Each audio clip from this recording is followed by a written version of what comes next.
afternoon. It's Sunday, and my video yesterday got quite a bit of attention. Cool, thank you. Thelma's new coffee mug, which is handmade. Hand thrown, I like to say, because I think that's the way the potters call it. Hand thrown pottery. So that's cool. And she really likes it. It came in, and that's good. So I thought I'd tell you what we have done. Speaking of hand-thrown pottery, we started back in 2008. We took a vacation. We went up to Rangeley, stayed in Lyons Lakeside Cabins, and went shopping in the area. Aquasit, I think, was the place. There was a gift shop, and we bought our first pair of hand-thrown coffee mugs.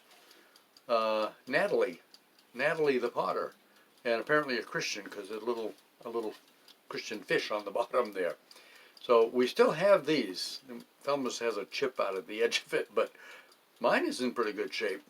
Anyway, we started a bit of a tradition. We'd go away on a vacation or take a day and travel or whatever. Quite often, not always, we would buy, and in other places too, we'd buy a pair of hand-thrown coffee mugs. And we had to make a list because we had so many of them. We started in Rangeley, 2008, and we bought some I bought some from Edgecombe Potters.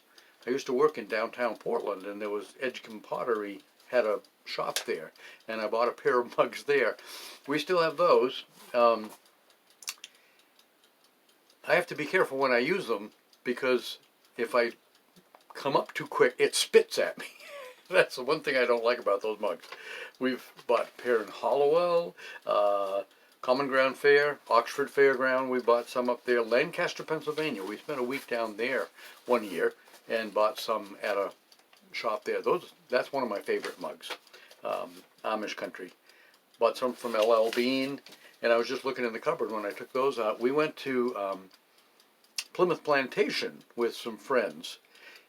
They kind of took us down there. They did all the he did all the driving, and I can't remember what year that was, but that was some time ago.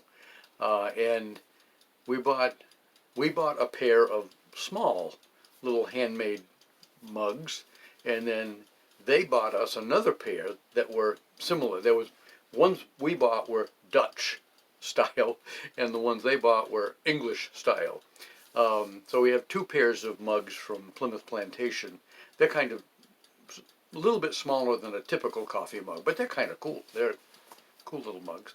And then I saw another pair in there that we bought up in Farmington. Farmington. We visited some friends up there, and we went in a little shop and bought a couple with loons on them. So they're a little bit smaller than regular too, and very nice little mugs. We don't have all of them still, because one of the things I have come to really look at is the handles. It's all about the handles now. Are the handles sturdy and comfortable? Because some of the mugs we've bought, the handles break, or they just detach on one. Usually the bottom lets go, and it's like, well, I can't trust it anymore. A flimsy little handle or something. So we're more careful about what we buy these days for mugs, and we haven't bought that many recently. There again, we've got like 10 pairs of mugs that, and one of them sprung a leak. One of the ones we bought out in Hollowell, my one of, and they're not always identical pairs, but my mug started leaking the bottom. It wasn't broken or anything, but the glaze on it wasn't solid, and it started leaking. Thelma's using it for a pencil mug on her desk in her music room. And actually, I've kind of inherited her mug from that pair, because the pair that we bought up at Oxford Fair, the handle broke off on mine, and hers actually has a little chip in it, but I was able to fix it with some epoxy putty type stuff.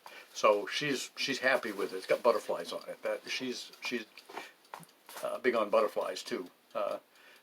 You shouldn't collect though. We don't collect anything. Don't start sending butterflies. we don't collect stuff. We just prefer different things. Have a great day, folks.